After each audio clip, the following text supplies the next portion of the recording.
ভগৱন্ত ক'ত আছে? আমাৰ হৃদয়ত, নহয়নে? হৃদয়ত বোলে অষ্টদল পদ্ম 8টা কোণৰ এটা মণ্ডল আছে। সেই 8টি অষ্টদল পদ্মৰ মধ্যত ভগৱন্তৰ নিবাস। প্ৰথমতে বোলে চন্দ্ৰৰ মণ্ডল আছে, তাৰপিছত সূৰ্যৰ মণ্ডল আছে, তাৰ ভিতৰত আছে অগ্নিমণ্ডল, অগ্নিমণ্ডলৰ ভিতৰত ঈশ্বৰৰ নিবাস। আৰু তাৰ কাষত যি 8টা পাহি আছে, সেই 8টা পাহিতেই জীৱই নিজৰ গুণ কৰ্ম সংস্কাৰ অনুসাৰে অধিষ্ঠান লাভ কৰে। সেইদিনা এজনৰ কথা শুনিলোঁ, এজনে আপোনাৰ কি কৈছে বোলে, সেই পুৰোহিত এজনে বোলে কিবা কাম কৰোঁতে বোলে 8টা মণ্ডল যে আঁকি লয়, তাক বোলে ঈশ্বৰক ৰাখিবলৈ, দেৱী দেৱতাক ৰাখিবলৈ আপোনাৰ ডাকিনী মাতে, চাকিনী মাতে, পিখাচিনী মাতে।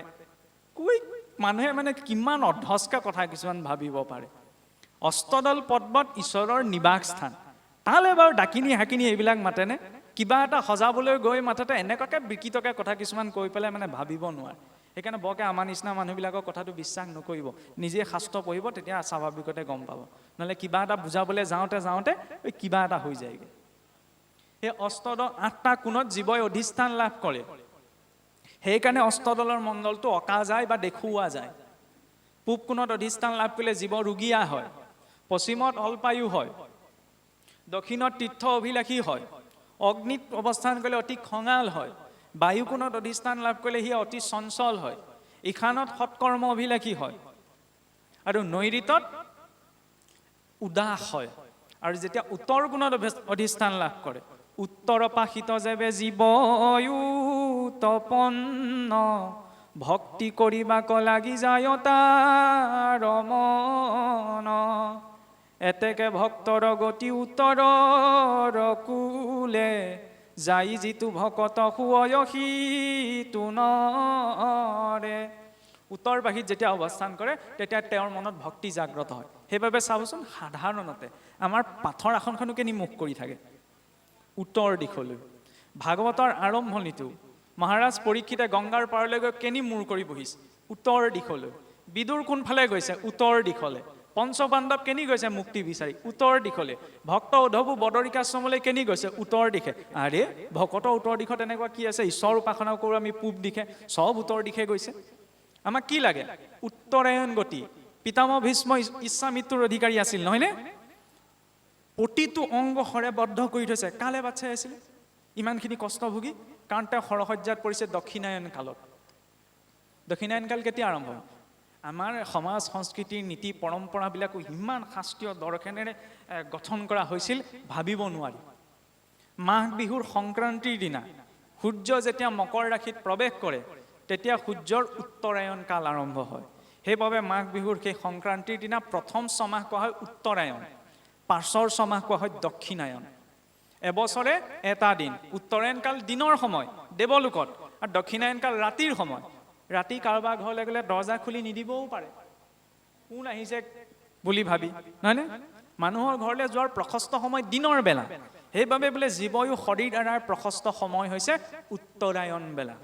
সেইবাবে পিতামহ ভীষ্ম দক্ষিণায়ন কালত সৰসজ্জাত পৰিছে। কিন্তু জানে, সহজে ঊৰ্ধ্বদৈহিক যাত্ৰা কৰিবলৈ হ'লে মই উত্তৰায়ণ গতি পাব লাগিব। সেইকাৰণে উত্তৰায়ণ বেলালৈকে তেওঁ তাত ৰৈ আছে।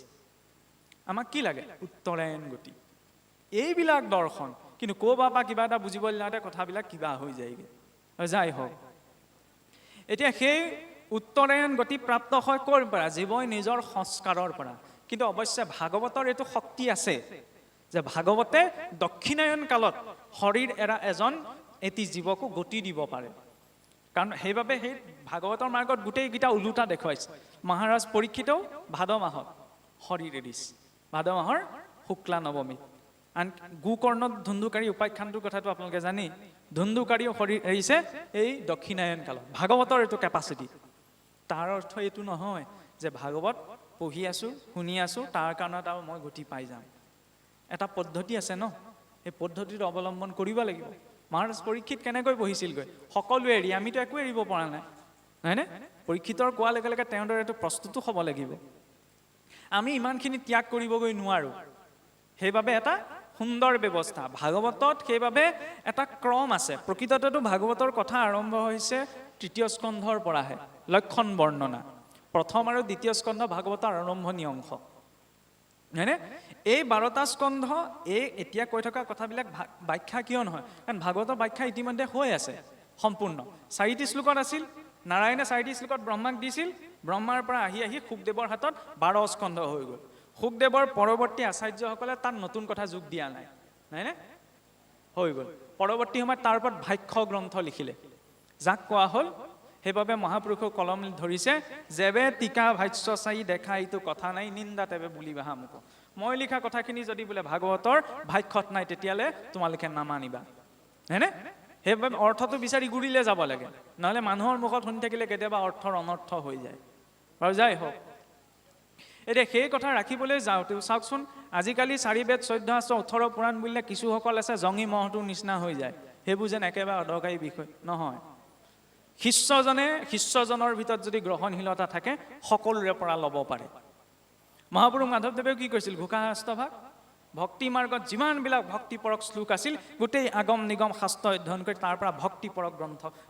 কথাখিনি লৈ আনিলে নহয়নে যেতিয়া মই নিজকে ভক্ত বুলি ভাবিছো মোৰ দায়িত্ব কি যাৰ পৰা ভক্তি মাৰ্গত আগবাঢ়িবলৈ যি শিকিব পাৰি সকলো গ্ৰহণ কৰা নহয়নে মুছলিমজনৰ পৰাও শিকিব লগা আছে ইয়াত কোৱাৰ কাৰণে অসন্তোষ নকৰিব নামাজ পঢ়া লগে শুনা লগে য'তে আছে ততে ৰৈ দিয়ে ততে পঢ়ি দিয়ে নহয়নে 5টা সময় যদি নামাজ পঢ়িবলৈ যায় 5টা সময় যায় আমাৰ গীতাক আকৌ টানিয়ে থাকিব আছোন নামঘৰলৈ যাওঁ গোসাঁই ঘৰত সেৱা কৰোঁগে গধূলা হ'ল চাকি গছ দিয়েগে ঠিকে আছে চাকি গছ দিয়া কামটো ঘৰখনৰ নিৰ্দিষ্ট এজন সদস্যৰ হ'ব পাৰে কাৰণ চাকি গছৰ আমাৰ নিৰ্ণয় আছে নহয়নে ভজনীয়াজনেহে চাকি গছৰ নিৰ্ণয়টো জানে সেইকাৰণে বোলে ঘৰখনৰ মা হওক দেউতা হওক ককা হওক আইতা হওক চাকি গছ নিৰ্দিষ্ট এজনে জ্বলায় সেৱা কৰিবলৈতো বাকী কিজন সদস্য যাব লাগে নে নালাগে আমাৰ যায় জানো নাযায় খোৱা সময়ত আকৌ এইটো নকয় বোলে মায়ে খালে নহয় মায়ে খালেও হৈ যাব সেইটো কি এলাহ ইমান জ্বৰ হৈ গ'ল নে ইষ্ট উপাসনা স্বয়ং অসুৰবিলাকেও এৰা নাছিলে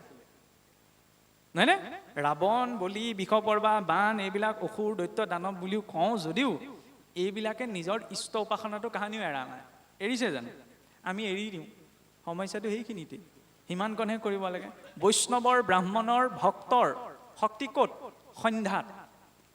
সন্ধ্যা কৰ্মত নহয়নে সেইবাবে বাহিৰত থকা চৰাই চিৰিকটিকেইটাও সন্ধ্যা সময়ত বাঁহলৈ উভতে নামঘৰৰ দবাকোবটো মনত পেলাই দিয়ে যে দম দয়া দান সেইখিনি সময়ত অন্তত নিজকে দমন কৰা নিজৰ ওপৰত দয়া কৰা ঈশ্বৰৰ নাম লোৱা নিজেও লোৱা আনকো ঈশ্বৰৰ নাম ল'বলৈ প্ৰেৰণাটো দিয়া নহয়নে মই যদি আৰু চুট্টাই কৰি তিনিআলি মত লেকচাৰ মাৰিবলৈ ওলাই যাম কি সন্ধ্যাটো থাকিলে যাওক যাবলৈ আপত্তি নাই হয়নে কিন্তু সন্ধ্যা লগা যদি ঘৰখনত থকা গৈছে নথকা সকলৰ কথা কোৱা নাই কাৰণ সকলো ব্যক্তিটো সন্ধ্যা লগা সময়ত ঘৰতেই যে থাকিব এইটোতো জৰুৰী নহয় সকলে কৰ্ম ব্যৱস্থাবিলাক বেলেগ বেলেগ অন্তত যি কেইজন আছে তেওঁলোকে গাটো ধুব নোৱাৰিলেও তাকো মানি লোৱা গৈছে এতিয়াতো ঠাণ্ডা দিনত কিছু এটা সুযোগ ল'বই সেইবিলাক ব্যক্তিগত বিষয় অন্তত মুখ হাতকেইটা ধুই হ'লেও ঈশ্বৰৰ ওচৰত গৈ ধূপডাল জ্বলাব কাৰণে মনেৰে ঈশ্বৰক চিন্তা কৰা প্ৰয়োজন সেইকণকে হৈ থাককচোন সদায় আন নহ'লেও সেইকণ এৰিব নালাগে নহয়নে যাক আমি গুৰু সেৱা বুলি কওঁ যদি সেইকণতো যদি নিষ্ঠা আছে তেতিয়াহ'লে বেলেগকৈ শাস্ত্ৰ নপঢ়িলেও হ'ব তেওঁ তেনেদৰে গতি পাব একলব্যই যেতিয়া গুৰু দ্ৰোণাচাৰ্যৰ ইচ্ছাৰ অবিহনে তেওঁ প্ৰতিমূৰ্তি সন্মুখত ৰাখি তেওঁৰ নিজৰ দৃঢ় বিশ্বাসেৰে সেই মূৰ্তিৰ পৰা অস্ত্ৰ শিক্ষা ল'ব পাৰিছিল তেতিয়া গুৰু প্ৰদত্ত মন্ত্ৰেৰে নিষ্ঠা সহকাৰে সদায় মই ইষ্টদেৱক স্মৰণ কৰি কিয় গতি নাপাম গতি পামেই যদি মনত দৃঢ়তাটো আছে নহয়নে খালি সেইকণ লাগিব কিন্তু কি ক'ব চৰকাৰে কোনখন আঁচনিত কেইটকা দিছে সেইটো পটককৈ মনত ৰয় গুৰুৱে দিয়া কথাকেইটা আকৌ দুবাৰ ক'লেও মনত নৰয় কি বুজালে আমুকৰ পুতেকৰ জীয়েকৰ শাহুৱেকৰ বোৱাৰীয়েকৰ নাম পটককৈ মনত ৰয় নহয়নে কিন্তু এইবিলাক কথা বোলে পঢ়ি থাকিলেও গাই থাকিলেও মনত নৰয় সমস্যাটো সেইখিনিতেই যদি ৰজু তমু গুণবিলাক ভিতৰত বেছি আছে তেতিয়াহ'লে সেইবিলাক কথা বেছিকৈ মনত ৰ'ব সাত্বিক গুণটো থাকিলেহে অকণমান সাত্বিক কথাখিনি হ'ব জিঅ' মোবাইলটোৱে জিঅ' ছিগনেলহে পাব এয়াৰটেলৰ নাপায় নহয় হয়নে এই ছিগনেলটো ভাল কৰিবলৈ সেইকাৰণে সত্ত্বগুণটো ক'ৰ পৰা আহিব ভাল খাদ্যৰ পৰা ভাল বাক্যৰ পৰা ভাল আচৰণৰ পৰা আৰে কুকুৰটোক যদি মই সোণৰ থাল এখনত খাবলৈ দিওঁ তেতিয়া সেই থালখন নি যদি মানুহ এটাক খাবলৈ দিওঁগৈ সোণৰ থাল বুলি জানো মানুহে খাব বুলি কুকুৰটোক দিয়া থালখনত মোক আপুনি কিহত দিবলৈ আহিছে খাম জানো আৰু পোহনীয়া কুকুৰ হওক লাগিলে সোণৰ থাল হ'লেও কুকুৰটোক দিয়া থালখন যেতিয়া আৰু ধুই পখালি মই মানুহক দিব নোৱাৰোঁ সেই মই এইখন মুখে যদি মই বেয়া মাত মাতোঁ তাৰপৰা মই আৰু নাম লৈ থাকোঁ ঈশ্বৰে গ্ৰহণ কৰিব নকয় সমস্যাটো ক'ত অসুৰেও যিমান বেয়া মান মতা নাছিলে আজিকালি ইমান বেয়া মাত আছে, হয়নে নহয়? অসুৰবিলাকেতো বেয়া মাতৰ কথা, অশ্লীল শব্দ উচ্চাৰণৰ ক'তো ৰেকৰ্ড নাই। ইমান যদিও ধ্বংসাত্মক আছিল, আজিকালি কি ক'ব? মুখে মুখে মন্ত্ৰ ফুটা দি ফুটে, হয়নে? বাক্যৰ সংস্কাৰ লাগে। যেতিয়ালৈকে বাক্য সংস্কাৰিত নহয় তেতিয়ালৈকে জীৱনো ভাল হ'ব নোৱাৰে। ভক্তিটো বহুত দূৰৰে কথা। সেইকাৰণে কোনোবাই আমাক ভুলকৈ মগজত সোমোৱাই দিলে ভক্তি কৰাটো আটাইতকৈ সহজ বুলি। কোনে কৈছে ভক্তি সহজ বুলি? আটাইতকৈ টান। কৰিব জানিলেহে সহজ। ভক্তি সহজ বুলি আমি কেতিয়া ভাবি ল'লোঁ? যেতিয়া আমি অনুকূল পৰিৱেশ এটা দেখিলোঁ, বুলি বৰ ধুনীয়াকৈ গা পা ধুই ধুতি চুটি পিন্ধি আহিলোঁ, নামঘৰত চাকি জ্বল ধূপ জ্বলালৈ সেৱা কৰিলোঁ, ঈশ্বৰৰ কথা ক'লোঁ, হৈ গ'ল ভক্তি। কিন্তু তাত থাকোঁতে কেইবাৰ ঈশ্বৰক চিন্তা কৰিলোঁ? সেইটোতো মই বিশ্বাস কৰি চোৱা নাই ন। ঘৰলৈ যাওঁতে মই ইয়াত আছোঁ, এটা ঘৰত গৈ মই কেনেকৈ আছোঁ, কি কৰিছোঁ, আপোনালোকে মোক জানো দেখিছে? নাই দেখা নহয়। আজিকালি ভুৱা ডক্তৰ ওলাইছে, ভুৱা DC ওলাইছে। এই মাৰ্কটোত কি ভুৱা নাই নি? আটাইতকৈ বেছি কিন্তু ধৰ্মৰ নামতেই আছে। সেইবাবে ভগৱন্তই কৈছে সৰ্বমাৰ্গেষু দুষ্টেষু কলুষু খলু ধৰ্মিণী। এতিয়া কাকো বিশ্বাস কৰিব নোৱাৰি। বিশ্বাস একমাত্ৰ নিজক কৰিব। সেইকাৰণে নিজক ঠিক কৰিব লাগে, হয়নে নহয়? মোকো আপুনি সম্পূৰ্ণ ওপৰত বিশ্বাস নকৰিব, কাৰণ মই কিমান শুদ্ধ একমাত্ৰ মই জানো আৰু ভগৱন্তই জানে, হয়নে? সেইকাৰণে অনুসৰণ কাকো কৰিব নালাগে, হয়নে? অনুসৰণো কৰিব নালাগে, শিক্ষাটো ল'ব লাগে। হাঁহটো বোকা পানীতে চৰি থাকে, পানীখিনিহে খায়, বোকাখিনি উলিয়াই দিয়ে, হয়নে? সেই ফিল্টাৰ এটা নিজৰ ভিতৰতো লাগে।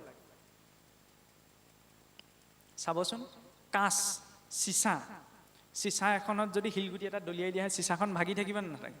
মানুহৰ যে আইনাত লগোৱা থাকে ঘৰত, চিচাখন ভাগি থাকিব। কিন্তু তেনেকুৱা আৰু এখন চিচা আছে নহয়, গুলিটো মাৰিলেও আপোনাৰ নাভাগে। চাবলৈ গ'লেতো দুইখন চিচা। এই যিখন চিচাত গুলিটো লাগিলতো ভগা নাই, সেইখন চিচাই সেইটো শক্তি কেনেকৈ পালে যে গুলিটো ইমান স্পীডত গৈ মৰাৰ পাছত বুলেট প্ৰুফ, বুজি পাইছেনে? গাড়ীবিলাকতো যে লগোৱা থাকে, সেইখনে যে ভাগি যোৱা নাই। তাক গৰম কৰিছে, ঠাণ্ডা কৰিছে, আকৌ গৰম কৰিছে, ঠাণ্ডা কৰিছে, গৰম কৰিছে, ঠাণ্ডা কৰিছে। তাৰ ফলত তাক ইমান টান কৰি দিয়া হ'ল যে গুলিটো লাগিলেও সি নাভাগে। ভগৱানেও সেইকাৰণে কি কৰে? জীৱনত যে সুখ দুখ দিয়ে, এই ভাল দিয়ে বেয়া দিয়ে, ভাল দিয়ে বেয়া দিয়ে, তাৰ ভিতৰত এইটোক বুলেট প্ৰুফ কৰি পেলায়, যাতে সংসাৰ পোৱা নোপোৱাৰ পৰা তেওঁ বিচলিত নহয়। ভক্তি সেইকাৰণেই কৰিব লাগে, যাতে গ্ৰহ দুখ, কাল দুখ, দৈৱ দুখ আহিলেও নাহিলেও সেইখিনিয়ে মোক বিচলিত কৰিব নোৱাৰে। ভগৱান কৃষ্ণইটো জানিছিল ন মহাভাৰতৰ যুদ্ধৰ কথা। আনকি বাদ দিয়ক, অভিমন্যুৰ মৃত্যুৰ কথাটো তেওঁ জানিছিল নে নাজানে? কিন্তু সেই অভিমন্যুক তেওঁ ভগৱন্তই ৰাখিব নোৱাৰিলেনে? যে বোপাই তই আজি বেহু মাজলৈ নাযাবি, বেহু মাজলৈ গ'লে তই আজি মৃত্যুৰ মুখত পৰিব লাগিব। ক'ব পাৰিলেহেঁতেন না? ক'লে জানো? নক'লে। কৰুণাময় বুলি তেওঁ চৰণত ধৰিছোঁ ঠিকেই, কালৰ মূৰ্তিও সেইজনী, যিজনক কৰুণাময় বুলি কোৱা গৈছে। সেইটো মনত ৰখা প্ৰয়োজন। যাৰ কৰ্ম তেওঁ ভুগিবই লাগিব, হয়নে?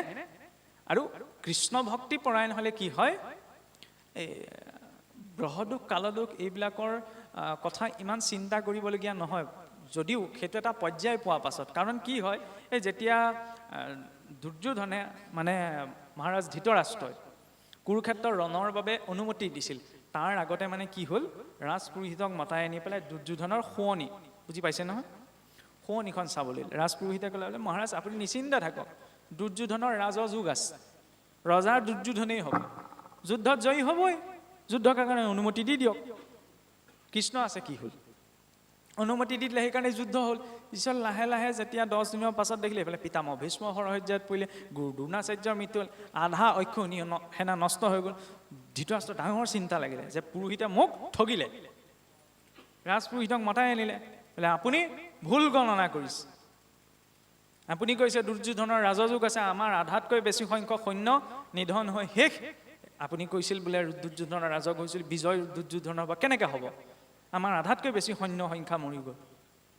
সেইবুলি কৈ ৰাজপুৰোহিতৰ একদম খঙাল। তথাপিও ৰাজপুৰোহিতে কিতাপ ভুল হ'ল বুলি আকৌ গণনা কৰি চাই ক'লে যে নহয় মহাৰাজ, মোৰ ভুল হোৱা নাই, দুৰ্যোধনৰ শুৱনি মতে তেওঁৰ ৰাজযোগেই আছে, তেওঁ ৰজা হ'বই লাগে। তাৰ পাছতো যেতিয়া দেখিলে যে তাৰ বিপৰীত ফলেই দেখা গৈছে, অলপ সময় ভাবি চিন্তি দেখিলে, তেওঁ কৈছে বোলে এই কুৰুক্ষেত্ৰৰ ৰণৰ মাজত এনেকুৱা কোনোবা এজন আছে যি গ্ৰহ নক্ষত্ৰৰ স্থিতিৰ সৈতে খেলা কৰি আছে, ভগৱান কৃষ্ণ। গোটেই স্থিতিবিলাক সলাই পেলাল, যিটো শুৱনিয়ে কৈছিল সেইটোক পৰিৱৰ্তন কৰিলে। সেইবাবেতো দুৰ্যোধনৰ মৃত্যু। যেতিয়া অধৰ্মৰ পক্ষত থকা যায় ন, তেতিয়াহ'লে বিধিৰ বিধানো সলনি হৈ যায়, তাক ৰাস্তাৰ পৰা আঁতৰাবলৈ, তাক পথৰ পৰা আঁতৰাবলৈ। ধৰ্ম বুলি ক'লে কেৱল এটা সহনশীলতা নহয়, সহনশীলতা এটা পৰ্যায়লৈকেহে থাকে, এটা সময়ত সহনশীলতা নাইকিয়া হয়গৈ, নহয়নে? কিন্তু আমি যিজনক ঈশ্বৰ বুলি কৈছোঁ তেওঁৰ ভিতৰত কিন্তু ইমান সহনশীলতা আছে, ভিগুৰিখীয়ে গৈ পেলাই গুৰ মাৰি দিছিলগৈ। আমাৰ মানুহক দিয়া হ'লেতো কি কৰিলোহেঁতেন ঠিকেই নাই, হাত মোৰ ভৰি এক হৈ থাকিলেহেঁতেন। কিন্তু ভিগুৰিখীয়ে যেতিয়া গুৰ মাৰি দিলেগৈ নাৰায়ণৰ বক্ষত গৈ, তেতিয়া কি ক'লে যে প্ৰভু আপুনি মোৰ কঠিন বক্ষত গুৰ মাৰি দুখ পালেনি? ইমান সহনশীলতা। ভক্তিয়ে কি কৰে? ব্যক্তিজনক সহনশীল কৰে। মনে যি ভাবি পোৱা গৈছে ঈশ্বৰৰ কৃপা হৈছে কাৰণে মই জীৱনত পাবলৈ এইখিনি পাইছোঁ, আৰু যদি নাই পোৱা তেতিয়াহ'লে ঈশ্বৰৰ ইচ্ছা। তাৰ ফলত অভিযোগটো নাই, আমুকৰ কাৰণে নাপালোঁ, তামুকৰ কাৰণে নাপালোঁ, আমুকৰ কাৰণে হ'ল, তামুকৰ কাৰণে নহ'ল। এইবিলাক চব নিজৰ মনটোক সান্তনা দিবলগীয়া কথা। মোৰ জীৱনত যদি কিবা এটা বিপদ ঘটে ন, তেতিয়া মই কওঁ এই আমুকৰ কাৰণে মোৰ এনেকুৱা হ'ল, সেইটো নিজৰ মনটোৰ সান্তনাৰ বাবে। মানুহে জীৱনত সুখ দুখৰ নামত যি পায় সকলো নিজৰ কৰ্মফল। আনকি এইটোও নহয় বোলে পতিৰ বা স্বামীৰ অৰ্ধপুণ্য পত্নীয়ে পায়, পত্নীৰ অৰ্ধপুণ্য স্বামীয়ে পায়, এইবিলাক চব মন ভাল লগা কথা, তেনেকুৱা কোনো কথা শাস্ত্ৰত উল্লেখেই নাই। ইয়াত আপুনি মই যিটো সম্পৰ্কতে চব ঋণৰ আদান প্ৰদানৰ বাবে, হয়নে? ঋণী হৈ আছোঁ, সেইকাৰণে সেইটো সম্পৰ্ক পোৱা গৈছে। ঋণ আদায়ৰ বাবেহে সেইখন ঘৰত জন্ম পাইছোঁ, সেইটো বাস্তৱিকতা। সত্যটো যে সদায় মিঠা হ'ব জৰুৰী নহয়, কেতিয়াবা সত্যটো বহুত তিতা হয়, হয়নে? আৰু সেইকাৰণে চাবচোন, মৰিলেও মৃতকৰ লগত চোৱা আছে বুলি আমাৰ ধৰি লওক জোতা চেণ্ডেলৰ পৰা আৰম্ভ কৰি বিচনা পত্ৰ সকলো পঠাই দিয়া যায়। অলংকাৰকেইটা পঠাই জানো? নপঠাই নহয়। এইবিলাকৰ ক্ষেত্ৰত অন্য ধৰ্ম আমাৰ মাজত একো পাৰ্থক্য নাই। আসক্তিটো আছে যে, সোণ ৰূপৰ অলংকাৰকেইটা খুলি থৈ দিব। কোনে খুলিবলৈ যাব? যাক মই জীৱনত শত্ৰু বুলি ভাবি আছিলোঁ তেওঁ যাব জানো? নাযায়, এই ইষ্ট মিত্ৰ পৰিয়ালৰ মানুহকেইটাই যাব, হয়নে? বাস্তৱিকতা সেইটোৱেই। জীৱনটোত যাত্ৰা মাটিৰ পৰা মাত্ৰ মাতিলে, পথাৰত খেতি কৰিছোঁ, খেতি ধান চপাই আনিলোঁ, চাউল হ'ল, চাউলক সিজালোঁ, খালোঁ, অন্ন হ'ল, অন্নৰ পৰা ৰস, ৰসৰ পৰা ৰক্ত, ততোমাংসাত, তাৰপিছত মাংস, মাংসৰ পৰা মেদৰ পৰা অস্থি, অস্থিৰ পৰা মজ্জা, মজ্জাৰ পাছত পুৰুষৰ শৰীৰত বীৰ্য বা শুক্ৰ, স্ত্ৰী শৰীৰত স্ত্ৰী ৰজ। শৰীৰত একমাত্ৰ এটাই বৰ্জনীয় পদাৰ্থ আছে য'ত প্ৰাণ শক্তি আছে, সেয়া হৈছে এই স্ত্ৰী ৰজ আৰু পুৰুষৰ বীৰ্য বা শুক্ৰ। অন্য সকলো বৰ্জনীয় দ্ৰব্য কোনো প্ৰাণ শক্তি নাই।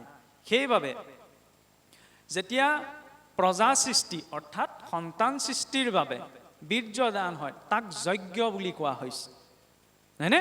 আৰু ভোগৰ নিমিত্তে যদি সেই বীৰ্য নিক্ষেপ হয়, তাক বন্ধন কোৱা হৈছে। ভাৱটো কি? ভাৱ অনুসৰি কৰ্ম সলনি হৈ যায়। আৰু যেতিয়া সেই স্ত্ৰী পুৰুষৰ বীৰ্য ৰজৰ মিলন হয়, তেতিয়াইতো গৰ্ভ উৎপত্তি হয়। মনুষ্যৰ সেইবাবে প্ৰথমটো সংস্কাৰেই হৈছে কি? গৰ্ভ সংস্কাৰ, নহয়নে? গৰ্ভ সংস্কাৰ। ঘৰটো বনাওঁতে আমি পৰিকল্পনা কৰি বনাওঁ নে নবনাওঁ? ঘৰটো ক'ত কেনেকৈ কি থাকিব, নে? কিবা এটা কিনিবলৈ যাওঁতে, বজাৰ কৰিবলৈ যাওঁতেতো আমি লিষ্ট এখন বনাই যাওঁ, পৰিকল্পনা কৰি যাওঁ, নহয়নে? বজাৰখন কৰিবলৈ যাওঁতে পৰিকল্পনা কৰিছোঁ, ঘৰটো বনাওঁতে পৰিকল্পনা কৰিছোঁ। তেতিয়া জীৱ এটা যেতিয়া সংসাৰলৈ আহিব, বিনা পৰিকল্পনাত আনিলে হ'বনে? নহ'ব ন? সেইকাৰণে গৰ্ভ সংস্কাৰ। কিন্তু এটা কথা চাওকচোন, আপোনাৰ মোৰ জন্ম ইচ্ছাকৃতভাৱে হৈছে নে অনিচ্ছাকৃতভাৱে হৈছে? কথাটো গভীৰকৈ যদি ভাবি চোৱা যায়, আপোনাৰ মোৰ জন্ম ইচ্ছাকৃতভাৱে হৈছে নে অনিচ্ছাকৃতভাৱে হৈছে? এইখন পৃথিৱীত কাৰো জন্ম ইচ্ছাকৃতভাৱে নাই হোৱা, অনিচ্ছাকৃতভাৱে হৈছে, হয়নে? হয়নে নহয়? যেতিয়া অনিচ্ছাকৃতভাৱে জীৱ এটা আহিছে, তেতিয়াহ'লে অনিচ্ছাকৃতভাৱে ঈশ্বৰ প্ৰাপ্তিও সম্ভৱ নহয়নে? পিতৃ মাতৃৰ পৰা যেতিয়া মোৰ শৰীৰটো অনিচ্ছাকৃতভাৱে সৃষ্টি হ'ল, তেওঁতো সকলো জানে, তেওঁৰ সন্মুখততো অনিচ্ছাকৃতভাৱে আমি তেওঁক প্ৰাপ্তি সম্ভৱ হৈ যাব পাৰে। চিন্তাটো খালি স্পষ্ট হ'ব লাগে। আৰু সেই গৰ্ভ সংস্কাৰ কৰিবলৈ যাওঁতে আমাৰতো খলধলি লাগে। এবছৰলৈকে যদি কেনেবাকৈ ল'ৰা ছোৱালী মোক দেখুৱাব নোৱাৰে, কোৱাকৈ আৰম্ভ কৰি দিব, নহয়নে? এইটো কিছুসকলৰ মানসিকতা। এবছৰ হ'ল বুলিব, হোৱাই নাই নে ল'ৰা ছোৱালী একো? কিছুমান কথা বেয়া লাগে আৰু আমাৰ মুখৰ পৰা শোভাও নাপায়, হ'লেও কৈছোঁ আৰু। কিন্তু চাওক, যে সন্তান জন্ম দিবলৈ হ'লেও এটা কেনেকুৱা ধাৰা ভাগৱত মাৰ্গত দেখুৱাইছে যে সেই সন্তান জন্ম দিয়া কাৰ্যকো কিদৰে এটা আধ্যাত্মিক সাধনালৈ ৰূপান্তৰ কৰিব পাৰে, নহয়নে? সপ্ত ধাতুৱে হৈছে শৰীৰটোৰ আধাৰ, নহয়নে? এই সপ্ত ধাতু সৃষ্টি হ'বলৈ যাওঁতে যদি সত্ত্বগুণৰ পৰা হৈছে তেতিয়াহ'লে তেওঁ সাত্বিক হ'বই, যদি ৰজগুণৰ পৰা হৈছে তেতিয়াহ'লে তেওঁ ৰজগুণীয়া হ'বই, আৰু শিকাই বুজাই তেওঁক ধৰ্ম মাৰ্গলৈ আনিব নোৱাৰে। আৰু যদি তমোগুণীয়া হৈছে তেতিয়াহ'লে আৰুতো ক'বলেই নাই, গুৰু গোসাঁই একো নামানে, আৰু বুজাই থাকক, হয়নে? কাৰণ মাতৃগৰাকীয়ে গৰ্ভপালন সময়ত যেনেধৰণৰ অন্ন খাই, যি ভাৱ ৰাখে, যেনেধৰণৰ চিন্তা কৰে, সেইবিলাকৰ আধাৰতে সন্তানটিৰ গুণ বৈশিষ্ট্যও বহুখিনি বিকাশ পায়, হয়নে? সেইবাবে আগতে গৰ্ভপালন কৰা আইগৰাকীক মহ এটাও মাৰিবলৈ নিদিয়ে, কয়নে নকয়? ইমানভাৱে সূক্ষ্মভাৱে চিন্তা কৰিছে যে মহটো মাৰিলে কিজানি হিংসাৰ ভাৱ আহিব গৰ্ভৰ সন্তানটিত, নহয়নে? খোৱা বোৱাবিলাক বহুত সতৰ্কতাৰে বাছ বিচাৰ কৰা হয়, কিয়? যাতে সেই খোৱা বোৱাবিলাকে গৰ্ভস্থ সন্তানটিক কষ্ট নিদিয়ে। কাৰণ নেমু টেঙা টোপাল এটা চকুত পৰিলে আমাৰ চকুটো কেনেকুৱা লাগিব?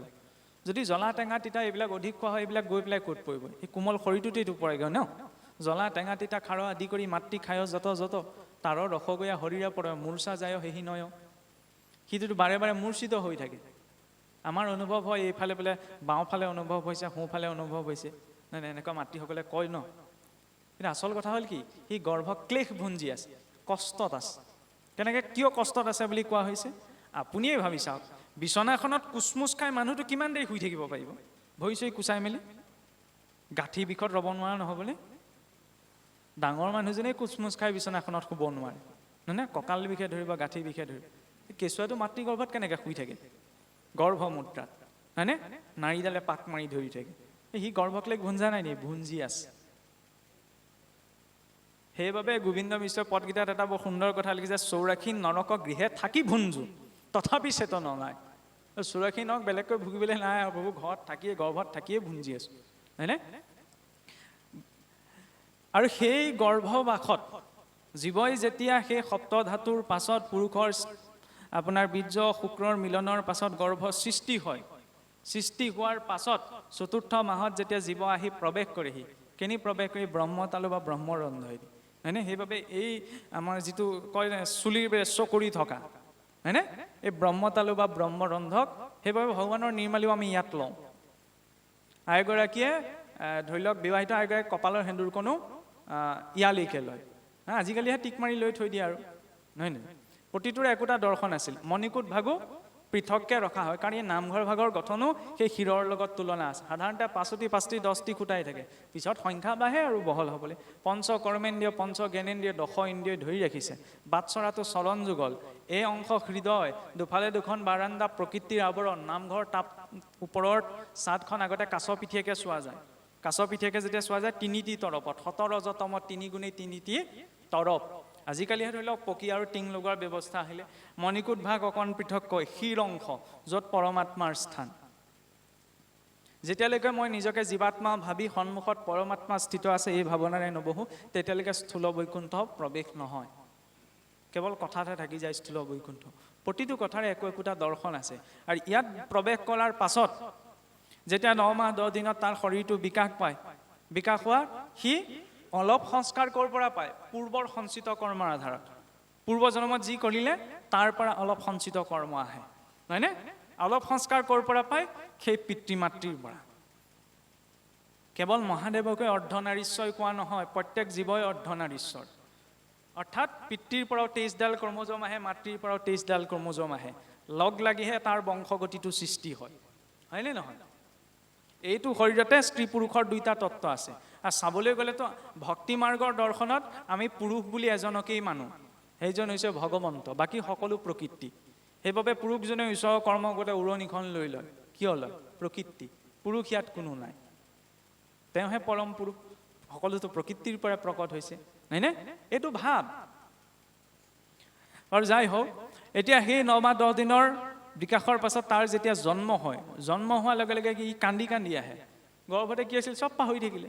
অন্য জীৱটো আকৌ কান্দি কান্দি নাহে নহয়। আমি হে মাতৃৰ গৰ্ভৰ পৰা বোলে লভিলা চেতনতে তীক্ষণে পাহৰিলা কৃষ্ণৰ চৰণ, তেতিয়া ঈশ্বৰক পাহৰি থাকে।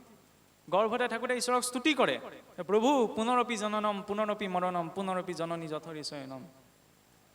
বাৰে বাৰে মোৰ জন্ম হৈছে, বাৰে বাৰে মোৰ মৃত্যু হৈছে, বাৰে বাৰে বিভিন্ন মাতৃগৰ্ভত মই শয়ন কৰি আছোঁ। এইবাৰ আৰু মাতৃগৰ্ভৰ পৰা বাহিৰ হৈ মই তোমাক ভজনা কৰিম, তুমি যেন মোক উদ্ধাৰ কৰিবা, হয়নে? জীৱ গ'লেও চোৱা লাগে, জন্মিলেও চোৱা লাগে। চোৱা মানে কি? চাপ, নহয়নে? এই শৰীৰটোৰ ওপৰত মোৰ পিতৃ পিতামহ পৰপিতামহ উদ্ধৱ পৰপিতামহৰ চাপ আছে, বংশগতি নাহে জানো? চোৱা মানেইতো চাপ। সেইবাবে আমাৰ জন্ম হ'লেও চোৱা মানে। কিছুসকলে নামানে, মনা নমনা নিজৰ ৰুচিৰ কথা। আমি শ্ৰুতি মাৰ্গ মতে চলা মানুহ, শাস্ত্ৰৰ বিধানৰ ওপৰত আমাৰ বিধান নচলে, সেইকাৰণে মানিলে ভাল। কিছুৱে এইটো অদ্ভুত যুক্তি দিয়ে বোলে সন্তান এটি জন্ম হৈছে কি মাক দেউতাকে অপৰাধ কৰিলে নিজে চোৱা বুলি যাই কৈছে। আৰে সেইটো অপৰাধ নহয়, সেইটো যে শৰীৰটো অপবিত্ৰ হ'ল। শৰীৰটোৰ শুদ্ধিৰ কাৰণে সম্পূৰ্ণ এমাহ দিন আমাৰ মাংগলিক কোনো কৰ্ম কৰা নহয়। আৰু পিতৃ মাতৃৰ বাবেহে, কিন্তু একেখন ঘৰতে থকাৰ বাবে এই গোটেই সদস্যকেইজনে সেই চোৱাটো পালন কৰে, নহয়নে? তাত আকৌ বেলেগ কিবা যুক্তি দৰ্শনৰ কথা নাহে। কাৰণ শ্ৰুতি স্মৃতি মম আজ্ঞা য় উলংঘ প্ৰৱৰ্ততে আজ্ঞা চেদি মমদ্দুৰি মদ ভক্ত ন বৈষ্ণৱ। আমি হৈছোঁ শাস্ত্ৰ বিধান মতে চলা। শাস্ত্ৰ বিধি বিধানক যি লংঘন কৰে তেওঁ কেতিয়াও বৈষ্ণৱ হ'ব নোৱাৰে। পৰাপক্ষত শাস্ত্ৰ বিধান মতেই সকলো কৰ্ম কৰাটো প্ৰয়োজন, অৰ্থাৎ সময় দিয়াটো প্ৰয়োজন। কিন্তু আজিকালি কি হ'ব? বেছি যুক্তিবাদী, বেছি বৈজ্ঞানিকতাৰ ভূতটো মূৰত উঠিলে নহয়, সেইকাৰণে মানুহে এইবিলাক কিছু উপেক্ষা কৰিবলৈ ধৰিছে। নহয়, পূৰ্বৰ যিদৰে কৃষ্ণক মানিব লাগিব, কৃষ্ণ নামটো কোনে দিলেহি? ঋষি গৰ্গই, নহয়নে? ঋষি গৰ্গৰ পৰম্পৰাকো মানিব লাগিব। ঋষি গৰ্গই নামটো দিলে কাৰণে কৃষ্ণক পালোঁ। এতিয়া ঋষি গৰ্গৰ পৰম্পৰাক নামানো, কিন্তু কৃষ্ণক মানিম, এইটোতো হ'ব নোৱাৰে। সন্মান সকলো পৰম্পৰাৰ প্ৰতি। আৰু যাই হওক, এইটো বেলেগ কথা। জন্ম হোৱাৰ পাছত সি ক্ৰমাৎ শিশুকাল পাৰ কৰে, নহয়নে? যেতিয়া কেঁচুৱা হৈ থাকে, সি প্ৰথম বগাবলৈ আৰম্ভ কৰে। কি আমাৰ শৰীৰত পঞ্চকোষৰ বিকাশ হয়। অন্নময় কোষ, প্ৰাণময় কোষ, মনোময় কোষ, বিজ্ঞানময় কোষ, আনন্দময় কোষ। যেতিয়া কেঁচুৱাটোৱে প্ৰথম বাগৰিবলৈ আৰম্ভ কৰে, তেতিয়া চাবচোন সি যিহকে পায় তাকে মুখলৈ নিব বিচাৰে। বিচাৰে নে নিবিচাৰে? আইসকলেতো ভালকৈ জানিব। মাটিৰ লদা এটা পালে তাকো মুখলৈ নিব, পলিথিনৰ টুকুৰা পালে তাকো মুখলৈ নিব, চব বস্তু খাব বিচাৰে, হয়নে নহয়? সেই শিশুটিয়ে যেতিয়া খোজকাঢ়িবলৈ আৰম্ভ কৰিব, তাকে আকৌ মাকে খোৱাবলৈ পিছে পিছে দৌৰি ফুৰিব লাগে। শান্তিয়ে নাথাকে, বহুৱাই থ'লেও দৌৰ মাৰি ক'ব পায়গৈ, হয়নে নহয়? সিদিনালৈকে যিটো সন্তানে যিহকে পায় তাকে মুখলৈ নিছিল, অকণমান ডাঙৰ হোৱাৰ লগে লগে সি দৌৰি ফুৰে, একেথৰে নাথাকে, নহয়নে? খোজকাঢ়িব পৰা হোৱাৰ লগে লগে। আৰু অকণমান বয়স বহাৰ লগে লগে কি হয়? মাকে আৰু ভাল বস্তু বনাই দিয়ক। ঘৰত থকা ধান থাকে, কেনেকৈ ওলাই যাওঁ খেলিবলৈ, লগৰকেইটাৰ ওচৰলৈ যাওঁ, খোৱা বোৱাৰ প্ৰতি কোনো চিন্তা নাহে, নহয়? খাবলৈ পালেও পালে, নাপালেও নাই, হয়নে? এই পৰিৱৰ্তনটো কিয় হয়? প্ৰথম কি বিকাশ পায়? অন্নময় কোষ। সেইবাবে সেইখিনি সময়ত শৰীৰটো অন্নৰ প্ৰতি সম্পূৰ্ণ সতৰ্ক হৈ থাকে। যিহকে পায় তাকে মুখলৈ নিয়ে। সেইকাৰণে সেই শিশুকালত তাৰ অন্ন সম্পূৰ্ণ শুদ্ধ আত্মিক হ'ব লাগে। অন্নপ্ৰাশনতো সেইবাবে আমাৰ পঞ্চামৃত দিয়ে, নহয়নে? মাছ মঙহ জোল বা মিতিৰ কুটুমেহে খায়, সন্তান দি বদনাম দি আমি মানুহে খাওঁগে। দেখিছেনে কিমান কপটীয়া জীৱ? সিটোতো নকয় মই মাছ খাওঁ মঙহ খাওঁ বুলি, কিন্তু জোলখিনি নি পেলাই তাৰ মুখত দিয়া হৈছে অন্নপ্ৰাশনৰ নামত। সেইটোতো নহয় ন। ব্যক্তিগত ৰূপত কোনোবাই কি খাইছে তাত ক'বলগীয়া নাই, কিন্তু সংস্কাৰ যেতিয়াতো আচৰণ হয়, সেইখিনি সময়ত অন্ততঃ তাৰ মুখত সেই ভাল বস্তুখিনি, শুদ্ধ আত্মিক দ্ৰব্যখিনি দিয়াটো প্ৰয়োজন। মই জীৱ হত্যা হিংসাৰ কথা নকওঁ, আচল কথা হ'ল গুণৰ। কোনটো গুণ লাগে? সাত্বিক গুণটো লাগে ন। সাত্বিক গুণটো ক'ৰ পৰা আহিব? সাত্বিক খাদ্যখিনিৰ পৰা। গতিকে সাত্বিক খাদ্যখিনিত বেছি গুৰুত্ব এটা দিব লাগে সেইখিনি সময়ত, নহয়নে? তাৰপিছত যেতিয়া সেইখিনি সময়ত যদি তাৰ অন্নময় কোষটো সাত্বিক হৈছে, তেতিয়াহ'লে ছিষ্টেমটো ঠিকেই যাব ন। তেনেকেই বোলে সৃষ্টিখন চলিয়ে আছে ইমানখিনি চিন্তা নকৰাকৈ। সৃষ্টিখন চলি থকাটো ডাঙৰ কথা নহয়। আমি জীৱনত বিচাৰোঁ ন, ভালতকৈ যাতে ভালটো খাবলৈ পাওঁ, ভালতকৈ যাতে ভাল কাপোৰযোৰ পিন্ধিবলৈ পাওঁ, ভালতকৈ যাতে ভালদৰে থাকিব বিচাৰোঁ নে নিবিচাৰোঁ? গতিকে যদি আমি ইচ্ছা কৰোঁ, তেতিয়াহ'লে আমাৰ জীৱনটোক আৰু সুন্দৰ কৰিব পাৰোঁ শাস্ত্ৰীয় তথ্যবিলাকৰ জৰিয়তে। সেইবাবে এইখিনি কথা কোৱা হৈছে। কাৰোবাক ভুল ধৰিবলৈ, কাৰোবাক জ্ঞান দিবলৈ, কাৰোবাৰ ওপৰত জ্ঞানী দেখুৱাবলৈ এইখিনি কথা কোৱা হোৱা নাই। আৰু এইখিনি কথা মোৰ কথা নহয়, আপোনাৰ কথা নহয়, শাস্ত্ৰৰ কথা।